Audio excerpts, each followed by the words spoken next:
मुख्यमंत्रियों के साथ क्यों नहीं बनी राव इंद्रजीत सिंह की? भजनलाल बंसीलाल के साथ रिश्तों में खटास क्यों रही? भूपेंद्र हुड्डा मनोहर लाल खट्टर के साथ भी गाड़ी पटरी पर बैठी या फिर नहीं? खुद खुलासा किया राव इंद्रजीत ने, जो सब मैं आपको बताने वाला हूं। और सबसे अहम, मौजूदा मुख्यमंत्री नायब सिंह सैनी के साथ सब कैसा चल रहा है। पहले तो अलग अंदाज दिखा था, रेवाड़ी में भरे मंच पर तलखी देखी गई थी, लेकिन आज रिश्ते कैसे हैं और एक सलाह देने की बात भी कही राव इंद्रजीत ने नायब सैनी को, वो भी मैं आपको बताऊंगा। दोस्तों नमस्कार, मैं आपका यार जतिन पत्रकार। केंद्रीय राज्य मंत्री राव इंद्रजीत सिंह ने एक इंटरव्यू के दौरान कई महत्वपूर्ण मसलों पर बात की। इस दौरान राव इंद्रजीत सिंह के पूर्व मुख्यमंत्रियों के साथ रहे रिश्तों पर भी बातचीत हुई।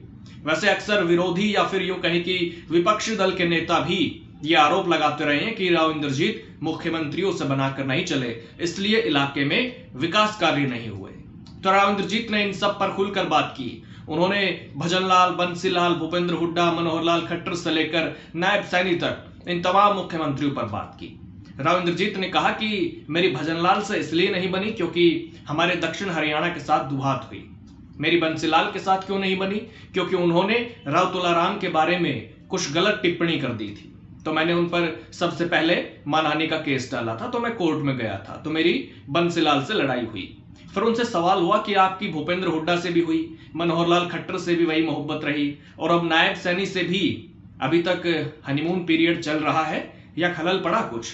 तो राव इंद्रजीत ने कहा कि नायब सैनी बढ़िया आदमी है, अपनी तरफ से पूरा प्रयास कर रहे हैं और हम उम्मीद करते हैं कि ये धीरे धीरे अगर किसी की छाया में थे भी तो वो उभर कर बाहर आ जाएंगे। ऑलरेडी कुछ इशारे नजर आने लग रहे हैं कि वो अपना सेल्फ सफिशिएंसी के अंदर बढ़ रहे हैं, सेल्फ रिलायंट होने लग रहे हैं। आने वाले समय में पूरे हरियाणा के लिए काम करेंगे, सब क्षेत्रों के लिए काम करेंगे, ये उनका इरादा है। अब मेरा साथ उनको मिलेगा। फिर उनसे छत्र छाया से जुड़ा सवाल हुआ सीएम सैनी को लेकर, तो राव इंद्रजीत ने कहा कि उनकी भी वफादारी लोगों के प्रति है, पार्टी के प्रति है, किसी एक व्यक्ति के प्रति नहीं है।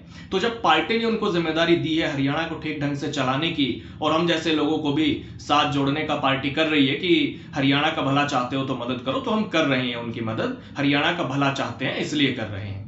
राव इंद्रजीत ने उनको अच्छा व्यक्ति बताते हुए यह भी कहा कि वो मिलेंगे तो उनको अकेले में एक सलाह जरूर दूंगा कि इतना भागदौड़ मत किया करो, थोड़ा टाइम चंडीगढ़ में भी दे दिया करो एडमिनिस्ट्रेशन के लिए, ताकि अफसरशाही ज्यादा चौड़ी ना हो जाए। तो ये सब बातें कही राव इंद्रजीत सिंह ने एक इंटरव्यू के दौरान, क्योंकि राव इंद्रजीत के मुख्यमंत्रियों के साथ रिश्तों की अक्सर ये चर्चाएं लोगों में भी चलती रही है। वो चाहे हुड्डा रहे हो, मनोहर लाल खट्टर के साथ भी कैसे रिश्ते रहे, ये सब जग जाहिर है, सब जानते हैं।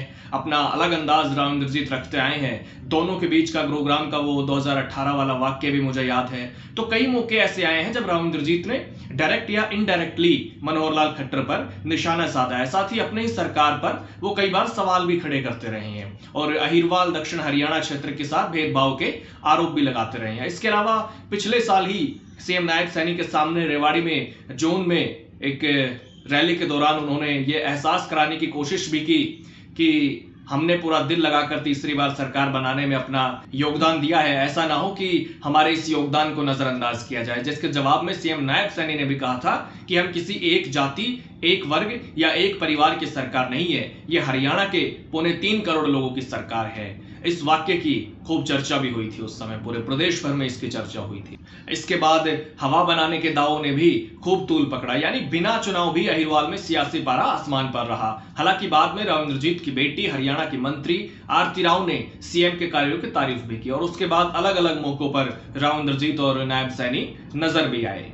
और जनवरी में हुए एक इंटरव्यू के दौरान उन्होंने ये बातें कही जो अभी मैंने आपको बताई। उन्होंने नायब सैनी को अच्छा आदमी बताते हुए अब उनको मेरा साथ मिलेगा ये बातें कही, लेकिन उन्होंने ये भी कहा कि धीरे धीरे अगर वो किसी के छाया में थे भी तो वो भरकर बाहर आ जाएंगे।